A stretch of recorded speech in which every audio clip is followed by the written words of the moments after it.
To preface this, I love to drive.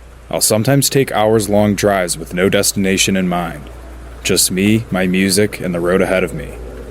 Living in Nebraska, I'd often take back roads or lonely highways, cutting through the countryside to small towns and eventually cities. I'd usually take these drives at night, since there was less traffic to worry about. I've done it since I had my license 4 years ago, and I've never once had any sort of issue, nor have I ever run into any trouble. That was, until a few nights ago. For reference, I'm a relatively small 22-year-old female, and as I've stated before, I'd often take these drives completely and utterly alone. They're a good way to clear my head when I'm stressed, upset, or overwhelmed, and help me to get a plan together to sort my personal issues out. I've also done these long and lonely drives to get away from the toxicity of my household when I used to live with my parents, as a means of coping with their alcoholism. Now that I've moved out, I'm in a much better place mentally, and I don't really have the urge to get in my car and just drive anymore. However, on the night this event took place, I was feeling pretty overwhelmed and stressed with a bunch of personal issues I'd rather not get into. I felt restless and irritable around my boyfriend, couldn't focus on anything else, and decided I would take a drive to clear my head. My boyfriend was understanding, and told me to be careful and to not be gone for too long, since it was getting pretty late. I agreed, gave him a kiss goodbye, and left. I drove around our city for about 30 minutes, but I was still feeling on edge about everything transpiring in my personal life, so I decided to drive further north down those familiar, dark, winding one-lane highways. I kept the car at a steady 65 miles per hour, taking the turns at a slower pace in case a deer jumped out around the bend. I was just admiring the vast, empty darkness of the snow-capped fields and barren trees.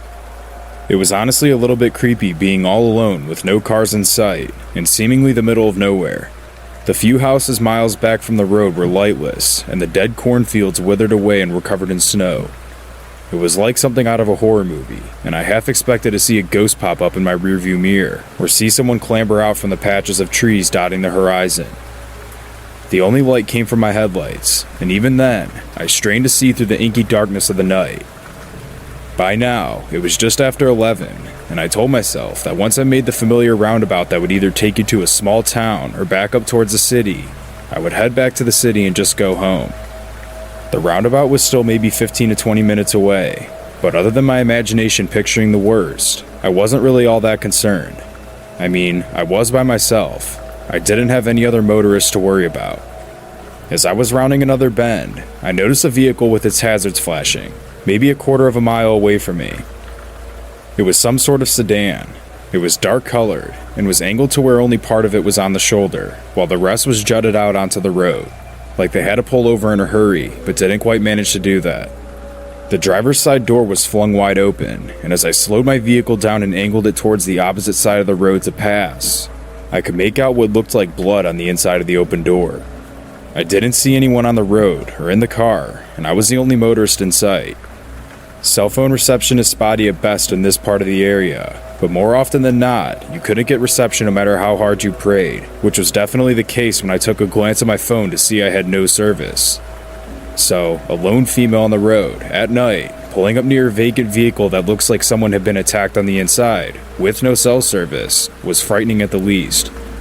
Now, I'm no dummy. I've watched countless episodes of Investigation Discovery and Criminal Minds, and read far too many true crime books to know that this had the words bad and danger written all over it. But there was still a small part of me that worried something terrible had happened to whoever was in the vehicle, and I thought I needed to help. These roads don't get a lot of traffic late at night, and temperatures were well below freezing. If someone were hurt or in trouble, there was no one and nothing else to help them out but me. Still, I erred on the side of caution. I was still driving my car, though a bit more slowly. As I approached the vehicle, I rolled down my passenger window a bit, shut off the music, and called out, "Hey, anyone there?" I didn't hear a response. I worried they were passed out somewhere, but I wasn't about to get out and look for them. I told myself I'd call out one last time, and if I didn't hear anything, I would leave, and the moment there was reception, I'd call it in. If I did hear someone, well, I'd figure out my next course of action then. So, again, I shouted, "Hey, what happened? Are you okay?" There was silence for a few seconds, and then I heard rustling in the shadows of the trees, followed by a gruff voice saying, "Yeah." I was relieved at first, and was about to say something in response, or possibly even stop my car to get out, when I noticed three things nearly simultaneously.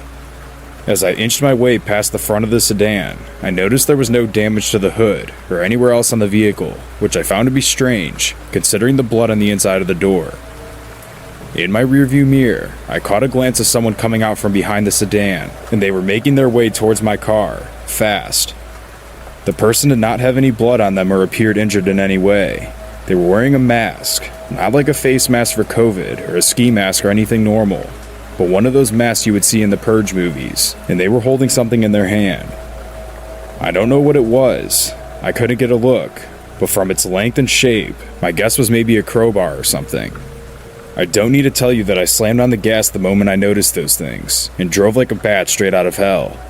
With my heart thundering in my chest and my entire body shaking, my window was still rolled down in my haste, and the music was still shut off, so I could very clearly hear someone, definitely a man, shouting at me, though I had no clue what they were saying. I just knew I had to get out of there immediately. I stole one last look in my rearview mirror as I drove away, mostly to see if they were getting in their sedan to follow me, or if they had stopped.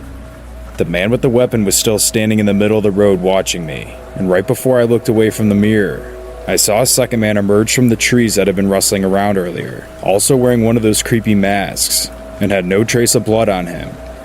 I probably broke every law for speeding that night, but I wanted to get as far away from those men as possible.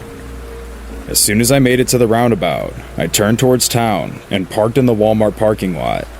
Thankfully, there were still cars, who I assumed were workers closing up shop, and proceeded to have a full-on meltdown.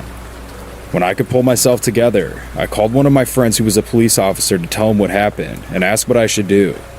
He was concerned for me, and after asking if I was okay, where I was, and if they followed me, he told me since it was out of city limits, he couldn't do much on his end, but he could get in contact with the local police in that jurisdiction to take my statement and check it out. I agreed, thanked him, and while I waited for police to show up, I called my boyfriend. Through my hysterical sobs and panic, I managed to tell him what had happened. He was, as you could imagine, super freaked out for my safety and wanted me to either come home immediately or drive down himself to take me home. I told him the police were on their way to take my statement, but I stayed on the phone with him until I saw the familiar police cruisers pulling into the lot. I gave the police my statement, and they assured me they would go back to the spot. I told them about the sedan, though with no cameras and no description of the men, I wasn't sure they'd be able to find them. I didn't even get the license plate number, though at the time of my panic, the thought never came to mind until the police were asking if I got it. All they had to go off of was a dark-colored sedan and two guys with masks.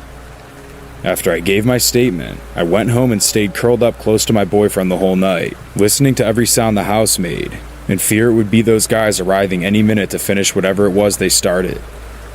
Since the incident, I haven't heard back from the police about whether or not they have any leads, and I'm not sure they ever will. I'm just thankful I'm still here, and that I didn't stop my car or get out. I'm not sure what would have happened if I did. Needless to say, I won't be going on any more late-night drives to anywhere, and I hope I never cross paths with those freaks again.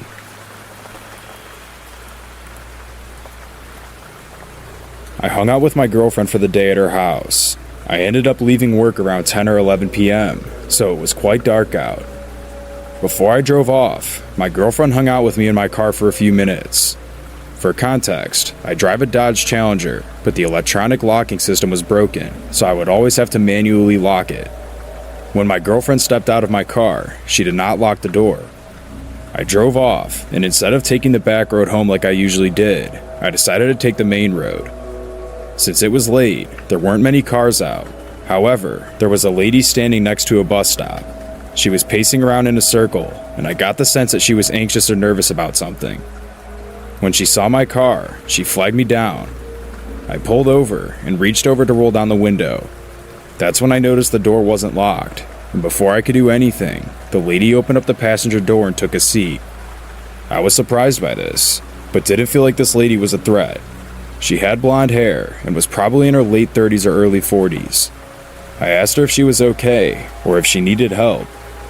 She told me that she was just trying to get home, but her phone died, so she couldn't get a hold of anyone. She also said she missed the last bus. This sounded plausible to me. and since she didn't seem threatening and was already in my car, I offered to drive her home. I started driving up the main road and asked for directions to her place.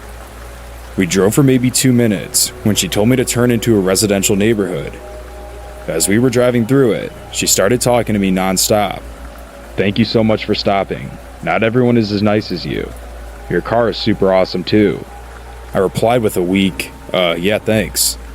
She went on, "It's so nice to find someone who is so trusting this late at night. I like trusting people." At that point, we came to a stop sign, so I looked left and right. When I turned to the right, she gave me a creepy smile, like an ear-to-ear Joker type smile. I also noticed for the first time that her pupils were very dilated and they were darting around all over the place. At this point, I finally started to realize that picking up a strange woman at night who may be on drugs perhaps was not the best idea. I started to think of ways to get her out of the car, but I also didn't want to be rude. Before I could think of anything though, she asked me for my phone so she could give her friend a call and let them know she was coming home. I sheepishly lied to her and said I didn't have a phone. I was then struck with a feeling of dread because my phone's ringer was set to loud, and any notification or message would reveal my lie. A moment later, with my luck, someone texted me and my phone went off. "I thought you didn't have a phone." "Oh, I forgot I had it. I thought I left it at home." "I don't appreciate being lied to." She trailed off as if she had more to say. I started to get really nervous at this point. We were deep in this neighborhood and it was really dark. I needed to get this lady out now. She then pointed up the road and told me to take a right at the next stop sign. The road curved a bit, so from where I was, I could see that there was a dead-end sign. For whatever reason, the thought of turning onto this dead-end street terrified me. I then had an idea. Right before we got to the stop sign, I pulled over and told the lady that my car was making a funny noise, and the temperature gauge was slowly going up. I turned off my car and popped my trunk. I told her I was grabbing a flashlight from the trunk and asked if she could step out and hold the light for me while I looked at the engine. I got out of the car. I looked back at her and she looked both mad and annoyed, but she stepped out. I went to my trunk and rummaged through the things I had there for a few seconds. My flashlight was right in front of me, but I needed to be sure she was standing in front of the car. Once she was there, I closed my trunk and started walking to the front of the car with my flashlight. My heart was pounding, but I knew I had to keep my voice steady. I gave her the flashlight and then said something like, "Oops, I forgot to pop open the hood. Let me do that real quick." I got back in my car and I popped my hood. At the same time though, I turned the car back on and threw it into reverse. The lady just stood there, staring at me. Once I had enough distance, I put the car back in drive and drove straight past her. She was standing near a streetlight, so I got one last good look at her. I shuddered as I noticed she was holding a knife in her hand. There was also a large man that stepped out of the shadows and stood next to her. At first, I thought she might be getting attacked, but then they walked away together. I know that this was 100% my fault. It was stupid of me to let her get in my car, and even worse of me for agreeing to drive her home. I don't know why she didn't try to attack me earlier, or if she had an even worse plan. I'm glad to say I'll never have to find out.